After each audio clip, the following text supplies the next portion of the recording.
Cristo, también quiero orar por tu palabra, para que hoy nos hables a través de tu palabra de una manera especial. Amén y amén. Vamos a abrir allí la palabra de Dios en 2 de Corintios, capítulo 13, versículo 11. Ese es el texto que hoy vamos a estudiar. 2 de Corintios 13, versículo 11. Dice así la palabra: por lo demás, hermanos, tened gozo, perfeccionaos, consolaos, sed de un mismo sentir y vivid en paz. Y mire la parte que subrayé: y el Dios de paz y de amor estará con vosotros.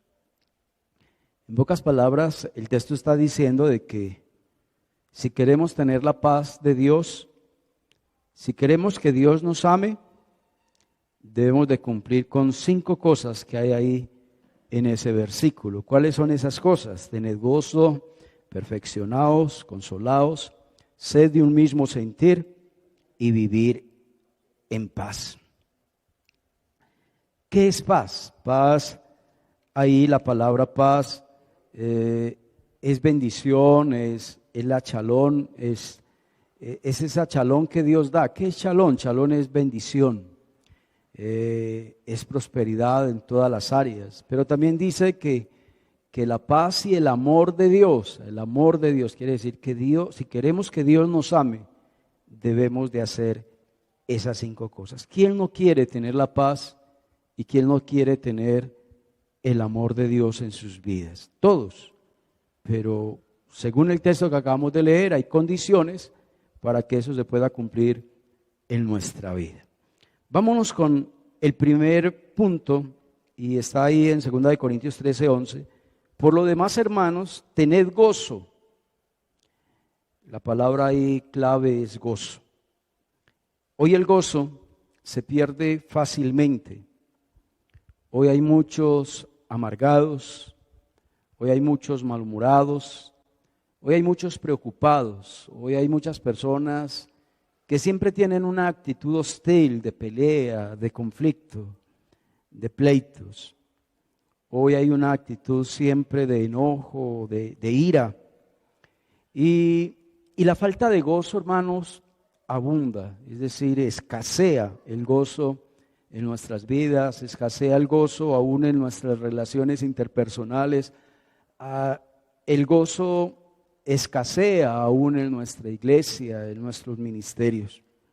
La falta de gozo es un arma que Satanás siempre ha utilizado para desanimar a los cristianos. Hoy vemos quejas por doquier. Hoy siempre tenemos en nuestra mente el deseo de amenazar a otros. Si no haces esto, si no haces aquello, entonces váyase. Si no haces esto, si no haces aquello, entonces no me sirve. En nuestra mente siempre hoy en día está esa mentalidad de renunciar, no de gozo, no de satisfacción, no de alegría. El gozo bíblico es un gozo muy distinto al que ofrece el mundo. El mundo ofrece un gozo pasajero, un gozo superficial, un gozo que lo producen las cosas materiales. En cambio, el gozo bíblico es una alegría que permanece, es un gozo que permanece, no es una emoción, no es que hoy estás gozoso y dentro de un rato ya no estás gozoso. Pues las emociones son así, hoy estamos gozosos y a la media hora estamos tristes. En cambio, el gozo cristiano no es una emoción. El gozo cristiano, según Gálatas 5:22, es un fruto del Espíritu Santo. Y ese fruto del Espíritu Santo, el gozo, es como un estilo de vida, ¿no? El gozo es una de las características del verdadero creyente. El gozo es una de las características de un verdadero cristiano. El gozo bíblico no se pierde, incluso cuando las personas pasan por momentos difíciles. El gozo no se pierde aunque las personas pasen por momentos de opresión, de tristeza y de dolor. Y dirá usted, pastor, pero eso sí será verdad, que el gozo cristiano no se pierde, que permanece, que el gozo cristiano puedo pasar por tiempos difíciles de opresión, de tristeza y de lloro y de dolor, y que no va a desaparecer, que permanece ahí. Sí, hermanos, vamos a estudiar así a las carreras. Vamos a leer algunos textos donde aparece la palabra gozo. Y vamos a notar de que las cosas que producen gozo a un cristiano son muy distintas a las cosas que produce gozo los que no conocen del Señor. Salmos 16, versículo 11, dice el salmista: me mostrarás la senda de la vida, y en tu presencia hay plenitud de gozo. ¿Qué está diciendo el salmista?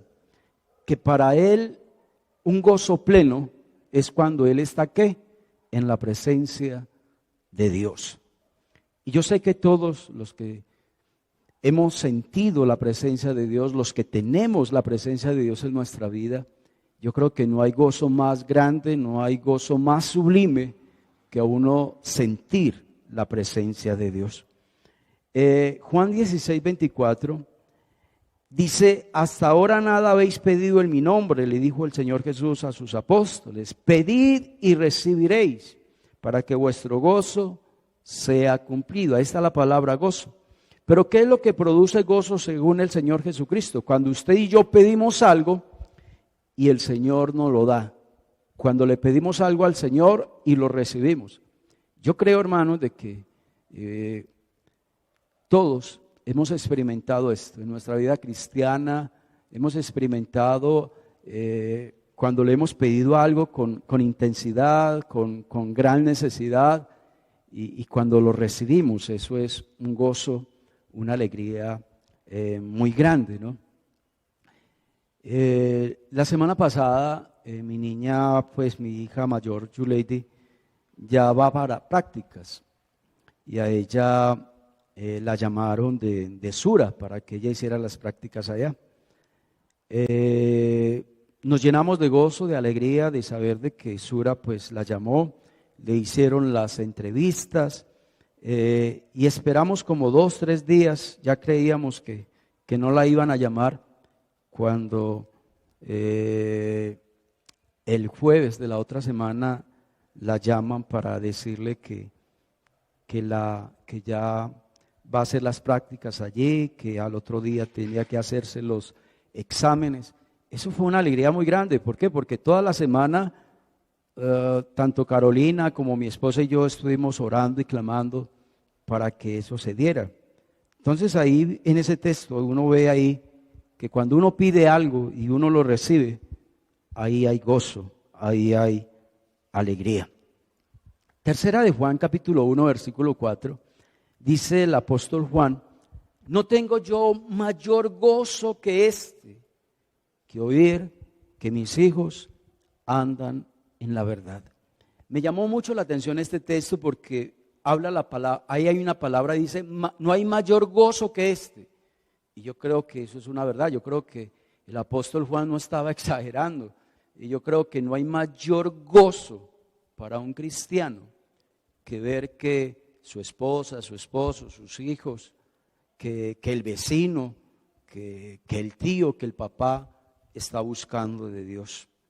Ustedes si ven cómo estos textos nos hablan de un gozo cristiano muy distinto al gozo del mundo. Y Salmos 32, versículo 1 y 11, todo el salmo habla cuando David reconoció su pecado, le pidió perdón a Dios por su pecado, por su falta con Betsabé. Y dice así: bienaventurado aquel cuya transgresión es pecado, bienaventurado aquel cuyo pecado ha sido perdonado, cuyo pecado ha sido cubierto. Dice el verso 11, dice: alegraos en Jehová y gozaos justos. Ahí está la palabra gozo. Entonces el salmista se gozaba porque su pecado era ¿qué? Perdonado. Y yo creo que no hay mayor gozo que ese, de uno saber de que le falló a Dios, que hay una culpa que lo está redarguyendo y que por fin el Señor le dice a uno y uno siente que el Señor le ha perdonado su pecado. Y yo creo que también nosotros lo podemos experimentar, este texto, en la vida en la vida diaria, ¿no? Cuando usted está enojado con su esposa o está enojado con sus hijos, y cuando hay una reconciliación, cuando hay un perdón, yo creo que no hay mayor gozo que ese. Y el último texto para terminar este punto está en Lucas capítulo 15, versículo 7. Dice: os digo que así habrá más gozo en el cielo por un pecador que se arrepiente. Ahí aparece la palabra gozo, pero lo que está diciendo aquí el Señor Jesucristo es que en el cielo hay fiesta cuando un pecador se arrepiente. Hay gozo en el cielo cuando un pecador se arrepiente.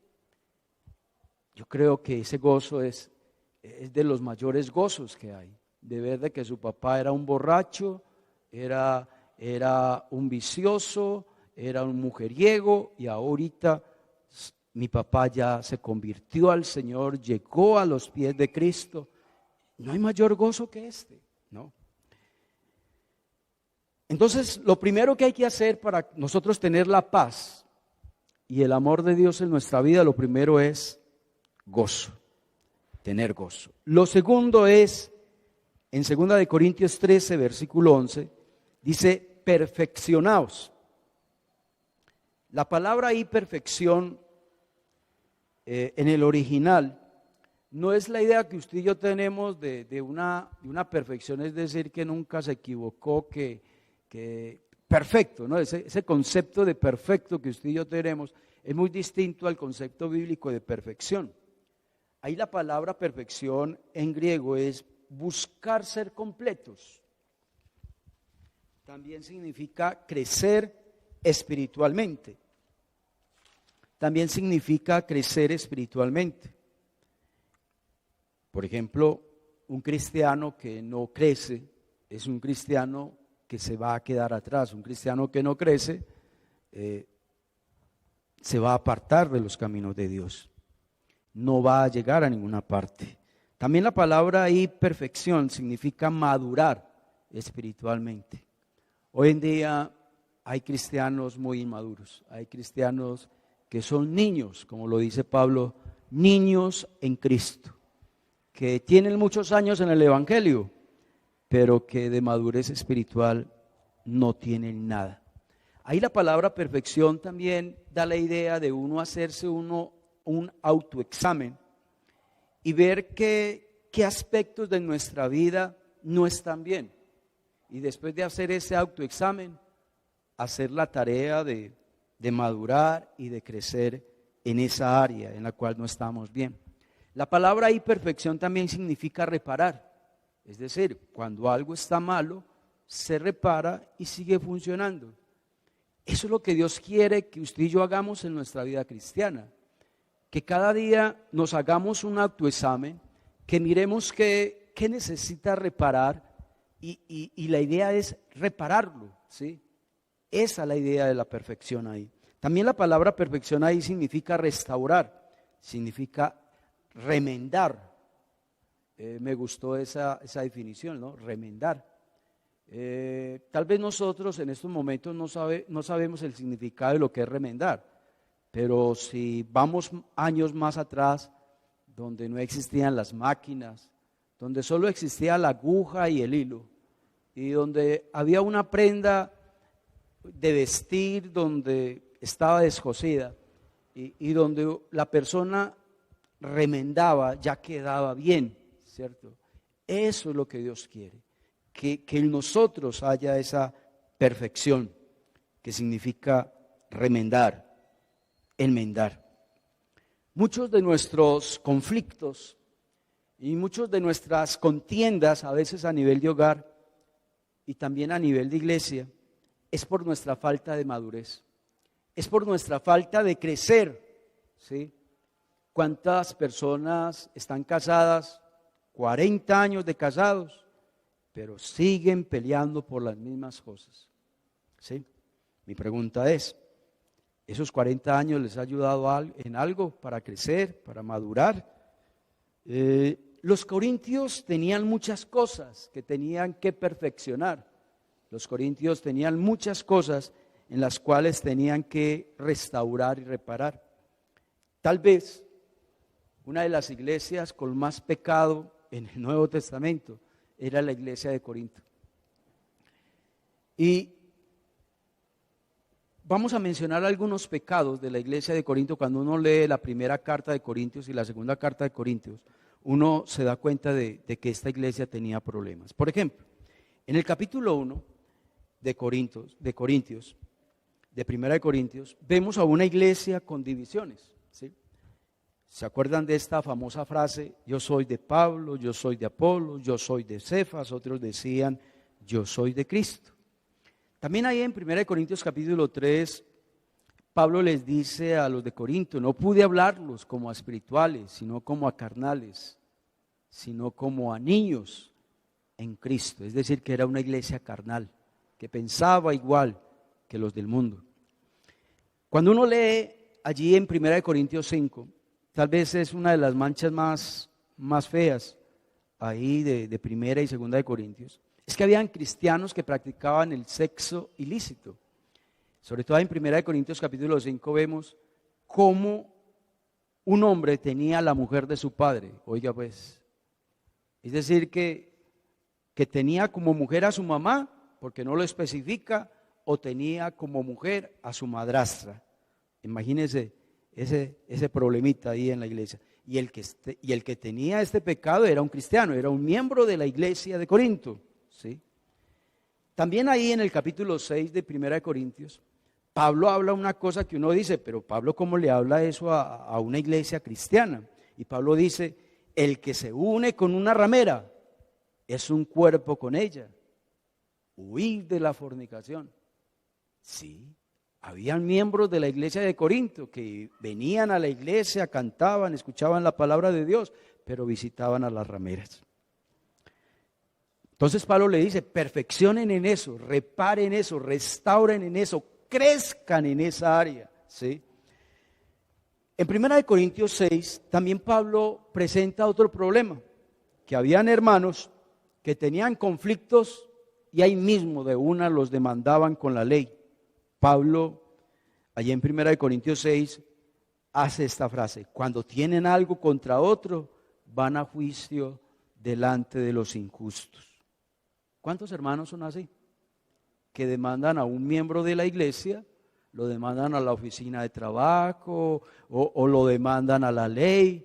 Entonces Pablo dice, pero eso no lo puede solucionar el pastor, eso no lo puede solucionar la junta pastoral como para que no tengan que ir a los tribunales. Cuando uno lee allá en 1 Corintios capítulo 7, vemos de que la iglesia de Corintio las parejas tenían problemas a nivel familiar, a nivel matrimonial. Pablo allí en 1 Corintios 7 dice una frase que es muy conocida por nosotros. Dice, el marido cumpla con la mujer el deber conyugal, asimismo la mujer con su marido. Si Pablo estaba mencionando esto, era porque dentro de la iglesia de Corinto, pues ni el hombre y algunas mujeres no cumplían con el deber conyugal, ¿sí? Y más adelante, ahí en 1 Corintios, Pablo también habla de que en la iglesia de Corinto habían divorcios, habían separaciones. Y mira lo que Pablo dice en una de sus textos, dice, mando no yo, sino el Señor, que la mujer no se separe de su marido. Si Pablo mienta esto, era porque ese problema estaba en la iglesia de Corinto, y Pablo les dice acá, por favor, perfeccionen eso, reparen eso, crezcan en esa área, ¿sí? También, cuando uno lee en 1 Corintios 11, uno ve que la iglesia de Corinto abusaba de la Santa Cena, ¿no? Como Pablo dice que el que coma y beba indignamente del cuerpo y de la sangre de Cristo, dice que juicio bebe y come para sí, ¿sí? Era una iglesia que participaba de la Santa Cena, pero participaba de cualquier manera. Cuando uno lee también 1 Corintios capítulo 14, Pablo habla de que esa iglesia también tenía problemas con los dones espirituales. Por eso Pablo en uno de sus textos dice, si toda la iglesia habla en lenguas y entran los que no entienden, los que no creen en el Espíritu Santo, no dirán que ustedes están locos. ¿Cuántas veces, hermanos, dentro de nosotros también hay ese mismo problema, ¿no? Que a veces no sabemos manejar bien los dones espirituales, no tenemos la prudencia para saberlos manejar, y por eso es que a veces los del mundo nos tienen como locos, ¿no? A veces hay gritos, a veces hay, la gente se revuelca en el piso, y eso lo ve una persona inconversa y la gente dirá, uy, están locos estos evangélicos. Eso también se ve acá, ¿cierto? Eso también se ve en la iglesia actual. En 1 Corintios capítulo 13 también uno ve de que la iglesia de Corinto tenía problemas con el amor, ¿sí?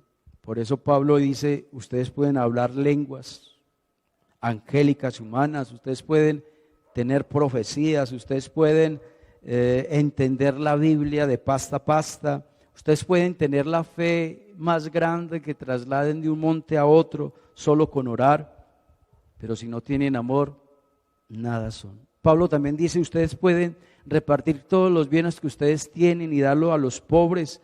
Ustedes también pueden dar su cuerpo para ser quemado por la causa de Cristo, y dice Pablo, eso de nada sirve si no tienen amor. Entonces la iglesia de Corinto también era una iglesia que no tenía amor. Entonces ya sabemos qué es perfección. Perfección es crecer, madurar, reparar, restaurar, remendar y enmendar. Y eso era lo segundo que el apóstol Pablo le estaba diciendo al pueblo, a la iglesia de Corinto, que si ellos querían tener la paz y el amor de Dios, debían de hacer estas dos cosas. La tercera cosa está ahí. Por lo demás, hermanos, tened gozo, ya lo vimos. Perfeccionados, ya lo vimos. Consolaos. Consolar ahí en la Biblia, me gustó mucho ir al griego, porque tiene dos aplicaciones. ¿Cómo así que dos aplicaciones? Tiene dos puntos de vista. Ahí consolados puede significar animar, confrontar, alentar, infundir ánimo y consolar. Es decir, en pocas palabras, ahí consolado significa alentar al otro, infundir ánimo a los demás. Apliquémoslo al tiempo de hoy, hermanos. Yo creo que hoy en las iglesias faltan muchos animadores, faltan muchas personas que animen a otros. Que si un hermano de la iglesia viene con un problema, usted le diga, no se separe de su esposa. Que usted le diga, no se divorcie de su esposa. Que usted le diga, no se salga del estudio, no se salga del trabajo. Muchas veces nosotros, cuando alguien viene y nos comenta un problema de estos, muchos le dicen, no hermano, divórciese, no hermano, sepárese, no hermano, sálgase del estudio, no hermano, sálgase del trabajo. Usted no está ahí consolando, usted no está ahí animando, usted no está infundiendo ahí ánimos. Usted y yo estamos llamados es a animar, no a desanimar. Pero también el otro significado ahí de consolar en griego significa exhortar. Muchas veces, hermanos, no recibimos bien cuando la gente nos exhorta. Muchas veces nosotros no recibimos de buena voluntad cuando una persona nos exhorta, cuando un líder nos exhorta, cuando el pastor nos exhorta. Muchas veces nos ofendemos cuando alguien nos llama la atención. Muchas veces nos indignamos porque alguien nos llamó la atención. Hay algunos que hasta se enojan y hasta le pegan a alguien que se atreva a decirles algo. Santiago 1:21, el hermano de Jesús dijo, por lo cual desechando toda inmundicia y abundancia de malicia, recibid con mansedumbre la palabra implantada. Usted y yo somos llamados, hermanos, a recibir con mansedumbre la palabra. Si una exhortación, ya sea de su esposa, de su esposo, de su papá, o de un líder de la iglesia o de su pastor, y esa exhortación va de acuerdo a la palabra de Dios, aquí dice la Biblia, que usted y yo debemos de recibir esa exhortación con mansedumbre. El cuarto requisito para que usted y yo tengamos la paz y el amor de Dios está ahí en 1 Corintios 13:11. Dice: por lo demás, hermanos, tened gozo, ya lo vimos, perfeccionados, ya lo vimos, consolados, ya lo vimos, sed de un mismo sentir. Analicemos esa frase: sed de un mismo sentir. Hay personas que no están de acuerdo con esa frase. Hay personas que dicen: pastor, pero ¿cómo vamos a ser de un mismo sentir si somos diferentes? ¿Cómo vamos a ser de un mismo sentir si no podemos sentir y pensar igual que el resto? Somos personas distintas, temperamentos distintos, formas de pensar distintas. Pues déjame decirte que si usted no está de acuerdo con eso de ser de un mismo sentir, te voy a decir que la Biblia sí nos está diciendo, y Dios nos está diciendo, que sí podemos ser de un mismo sentir. ¿Y por qué sí podemos ser de un mismo sentir? Porque Cristo habita en nuestro corazón. Porque tenemos la mente de Cristo. Y si Cristo habita en nuestro corazón y tenemos la mente de Cristo, entonces sí podemos ser de un mismo sentir. Gálatas 2:20, ahí aparece una frase espectacular, dice: con Cristo estoy juntamente crucificado y ya no vivo yo, mas Cristo vive en mí. Es esa frase que quiero resaltar. Cristo vive en mí. Cristo vive en la vida de todo cristiano. Entonces sí podemos ser de un mismo sentir. Sí podemos ser de un mismo sentir. Sí es posible pensar, sí es posible sentir igual que los demás hermanos, sobre todo cuando estamos en la obra, sobre todo cuando estamos en un liderazgo, en un ministerio. Debemos de pensar y sentir todos igual cuando se esté predicando la palabra de Dios, cuando estamos recibiendo la voluntad de Dios. Filipenses 2:2, el apóstol Pablo dijo: completad mi gozo, sintiendo lo mismo, teniendo el mismo amor, unánimes, sintiendo una misma cosa. Y 1 Corintios 2:16 también aparece ahí una frase muy linda, dice: porque ¿quién conoció la mente del Señor? ¿Quién la instruirá?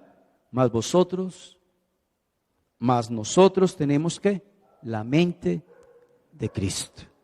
Gálatas dice que tenemos a Cristo en nuestro corazón, y Corintios dice Pablo que tenemos la mente de Cristo. Entonces, ¿cómo así que tener la mente de Cristo? Tener la mente de Cristo, hermanos, es ver las cosas como Cristo las ve. Tener la mente de Cristo es responder como Cristo lo haría. Tener la mente de Cristo es hacer las cosas como Cristo lo haría. Tener la mente de Cristo es tener el mismo amor. Tener la mente de Cristo es trabajar juntos en armonía hasta que alcancemos una meta. Qué lindo es, hermanos, cuando todos en una iglesia tenemos un mismo sentir, cuando todos en una iglesia sentimos una misma cosa y trabajamos para un proyecto. Yo me gozo, hermanos, porque todos sabemos cómo hemos trabajado durante todos estos años, de cómo hemos hecho estas construcciones. La iglesia Manuel Popular, hemos hecho varias construcciones, hemos levantado el techo, hemos echado el piso, hemos hecho los baños, y le doy gracias a Dios porque todos trabajamos como hormiguitas, trabajando todos con una misma meta, con un mismo propósito. Tener la mente de Cristo es cuando usted y yo sentimos una misma cosa. Tener la mente de Cristo es cuando usted y yo hacemos la voluntad de Dios, cuando no hacemos mi voluntad. Cuando usted y yo hacemos nuestra voluntad en vez de la voluntad de Dios, no tenemos la mente de Cristo. Y cuando usted y yo, hermanos, hacemos la voluntad de la mayoría, tampoco eso es tener la mente de Cristo. En las iglesias siempre va a haber personas que se nos oponen. Pero aquí el apóstol Pablo nos está diciendo, sed de un mismo sentir. Entonces Pablo nos está diciendo, pongan mucho cuidado con los que se oponen. Pongan mucho cuidado con los resentidos que a veces hay en las iglesias. Busquemos la unidad, ¿sí? Sed de un mismo sentir. Eso se puede aplicar tanto en la iglesia como a nivel de hogar. Tal vez en tu hogar, tal vez no hay un mismo sentir. Tal vez tu esposo tiene una forma de pensar muy distinta a la tuya y los hijos se van por otra parte. Pero Pablo aquí nos dice que para tener la paz de Dios, para tener el amor de Dios, necesitamos ser de un mismo sentir. Quiero leer un texto que para mí toda la vida, desde que lo leí por primera vez, me ha llamado la atención. Y cómo uno puede ver acá de que sí se aplica ese punto de Pablo, sed de un mismo sentir. Primera de Crónicas 12:38 dice, todos estos hombres de guerra, dispuestos para guerrear, vinieron con corazón perfectos a Hebrón. Todos los hombres de guerra vinieron a Hebrón para poner a David por rey sobre todo Israel. Y dice, asimismo todos los demás de Israel estaban en un mismo ánimo para poner a David como rey. Impresionante. Como si nos podemos tener todos un mismo sentir. Aquí vemos que los hombres de guerra y todo Israel tuvieron el mismo ánimo para poner a David como rey. Apliquémoslo ya para terminar este punto. Tal vez en tu hogar no hay un mismo sentir, porque tal vez tú como esposo o como esposa te estás negando algo, porque tal vez tú como esposo o esposa no estás cediendo a algo, tal vez te está costando ceder, tal vez tú como esposo o esposa quieres algo y tal vez el otro no quiere darlo. Tal vez tu mamá o tu papá quiere algo y usted como hijo se ha rebelado. Sed de un mismo sentir. Y por último, vamos a leer otra vez, 2 Corintios 13:11 dice, por lo demás, hermanos, tened gozo, ya vimos esa.